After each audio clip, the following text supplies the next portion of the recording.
Halo teman-teman semuanya. Pada kesempatan kali ini kami akan membahas tentang salah satu alat tes psikolog yang mungkin dari teman-teman sudah pernah mendengar atau mungkin mengikuti tes tersebut.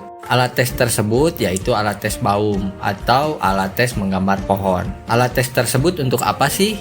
Mau tahu kegunaannya? Yuk kita simak penjelasan dari video kami. Kami berkesempatan untuk berbincang dengan salah satu narasumber, yaitu Ibu Fauziah Anwar, SPSI Psikolog, yang dimana beliau adalah seorang founder dari Karisma Excellent Consulting yang sudah berdiri sejak tahun 2001. Posisi beliau yaitu sebagai konsultan sumber daya manusia yang telah berpengalaman dalam rekrutmen dan asesmen untuk perusahaan pertambangan, industri, institusi pemerintahan, dan institusi pendidikan selama lebih dari 20 tahun. Narasumber kami ini lulusan dari Prodi Psikologi Universitas Islam Bandung. Pekerjaan yang dijalani beliau yaitu berkarir di bidang psikologi industri dan organisasi. Beliau juga mempunyai biro sendiri yang didirikan secara resmi sesuai akta notaris pada tahun 2001.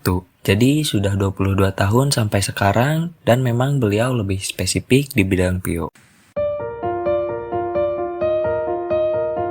Dalam menggunakan alat tes, yang pasti harus menyesuaikan dulu dengan target subjeknya, kemudian target jabatan dan target penilaian. Jadi alat tes yang digunakan bisa bervariasi, tetapi yang paling sering digunakan ada 4 aspek yang diukur dalam psikotes, yaitu mengukur aspek intelektual, sikap kerja, aspek personality, dan mengukur aspek manajerial. Nah, aspek-aspek ini tergantung nanti kita lihat sesuai kebutuhan klien. Posisinya di mana, levelnya di level apa? Apakah di level non-staff atau level managerial up atau juga bisa direktur ke atas. Itu semua disesuaikan terlebih dahulu patokannya untuk menggunakan alat tes. Secara umum, yang dipakai untuk alat tes IQ misalnya IST, CFIT, TKD, TIU, kemudian TIKI yang dibuat oleh UI. Alat tes penunjang lainnya ada papikostik, grafis, MMPI, EPPS, tes E, atau tes kemampuan mekanikal. Alat tes tersebut tergantung pada pihak perusahaannya jika memang membutuhkan kemampuan mekanik dari calon karyawan. Banyak sekali alat tes yang digunakan. Beberapa di antaranya yaitu grafis secara umum ada Baum, DIP, WJT, lalu ada tambahan pertanyaan in case jika kita membutuhkan. Adapun alat tes lainnya yang umum digunakan adalah alat tes Pauli dan Kraepelin.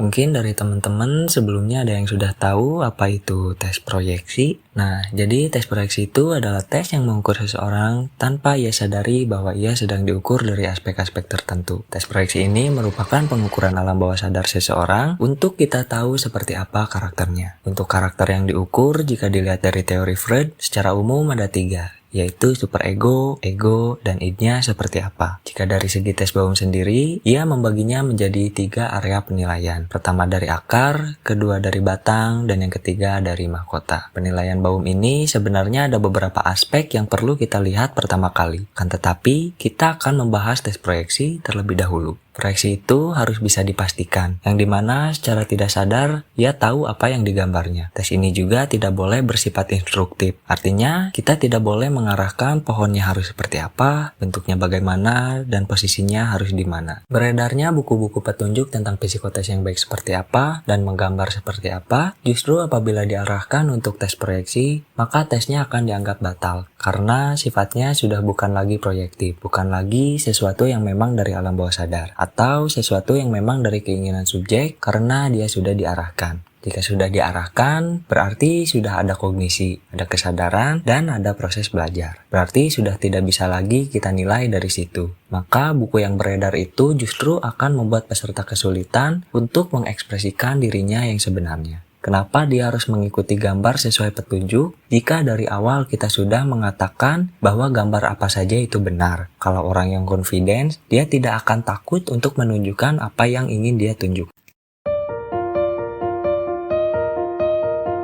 Kalau tidak terkait dengan BAUM, semua tes proyeksi itu artinya grafis. Apapun yang berbentuk gambar dan kertas. Syarat utamanya adalah tidak ada yang bersifat instruktif atau berupa petunjuk tertentu. Jika untuk kebutuhan industri, hanya memberitahukan yang pentingnya saja. Contohnya, pohon yang digambarnya adalah pohon berkayu atau berkambium. Jadi, petunjuknya hanya itu. Kita harus memancing alam bawah sadarnya bekerja. Pastikan dia menggambar sesuai dengan insting yang dia ingin gambar. Persyaratan secara teknis, ukuran kertasnya harus A4. Kemudian, pensilnya HB. Kenapa harus HB? Karena nanti ada proses terhadap tahap-tahap penilaian. Di antaranya adalah sejauh mana dia melakukan tekanan terhadap gambarnya. Apakah hitam atau tidak hitamnya gambar itu, nanti juga ada proyeksinya. Gambar itu kalau misalnya pakai 2B, agak lebih gelap daripada HB.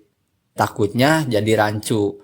Nanti interpreternya memaknai dari tekanan gambar. Dalam proses pengerjaan, ada batasan waktunya. Ada tes yang diberitahukan waktunya, dan ada juga yang tidak diberitahukan batasan waktunya. Lalu, kenapa ada yang diberitahu waktunya dan ada yang tidak? Nah, hampir di semua tes intelektual atau tes IQ, waktunya tidak diberitahu.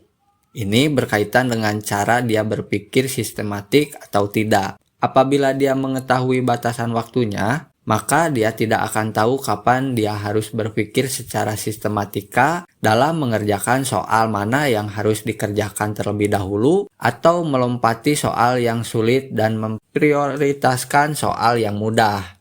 Namun demikian dalam tes proyeksi ini kita harus memberitahukan batasan waktunya. Sedangkan untuk kekurangannya yaitu adanya proses proyektif. Jadi dia sudah belajar terlebih dahulu dari orang lain. Karena jika dalam penilaian klinis, kita bisa langsung one on one pada saat ia menggambar. Tetapi jika pada klasikal, kita hanya melihatnya secara garis besar saja. Tidak terlalu banyak kekurangan dalam alat tes ini. Hanya saja kita harus memastikan dia menggunakan tools dengan benar dan pengawasannya juga harus cukup ketat. Kelebihan dari alat tes BAUM ini yaitu banyak hal yang dapat digali. Jadi tes BAUM ini salah satu yang dapat mengilustrasikan apakah orang itu ideal self atau self-image. Ideal self adalah orang yang ingin menjadi seperti apa. Sedangkan self-image menunjukkan inilah saya apa adanya. Untuk membedakan apakah gambar dia ideal self atau self-image, maka harus di-compare dengan alat tes lainnya. Jadi tidak bisa hanya dengan satu alat tes BAUM saja. Untuk alat tes ini hanya bisa diinterpretasikan oleh orang dengan gelar psikolog. Dalam pelaksanaan tesnya, peserta boleh menggunakan alas jika kondisi mejanya kurang kondusif untuk menggambar. Kemudian, untuk persiapan lainnya, sebaiknya kita yang menyediakan alat tulis supaya sesuai prosedur. Untuk memastikan tidak menggunakan penghapus maupun penggaris, kita harus memberitahukannya di awal tes bahwa tidak diperkenankan menggunakan penghapus, penggaris, ataupun alat bantu lainnya. Jadi, pastikan kita menyediakan pensil yang tidak memiliki penghapus di ujungnya. Lalu, mengapa tidak diperbolehkan menggunakan penghapus atau alat bantu lainnya saat tes? Karena tes ini bersifat proyektif. Kalau sudah dihapus, berarti sudah ada proses berpikir, sudah ada benar atau salah, sementara dalam tes ini tidak ada tolak ukur benar atau salah dalam suatu gambar.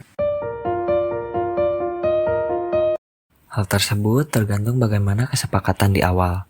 Jika yang meng-hire-nya itu dari industri, maka hasilnya akan diberikan pada pihak perusahaan.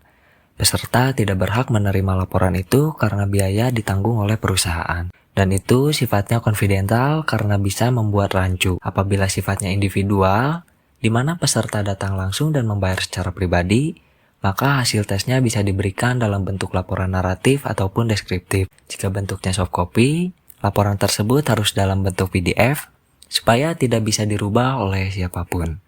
Pastikan juga kita bisa menyimpan format aslinya dengan baik. Lalu apakah peserta boleh menerima berkas gambar hasil tesnya? Sebenarnya boleh saja jika memang diminta dari awal.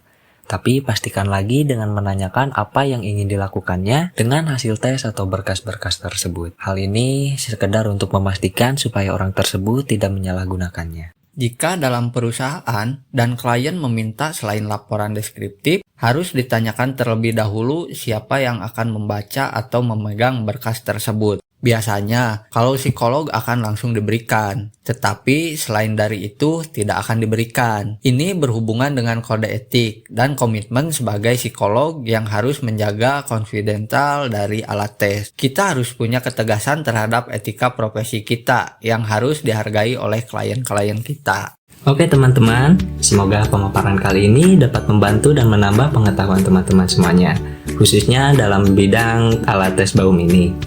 Dan jangan lupa untuk like, share, and subscribe channel kita. Thank you for watching.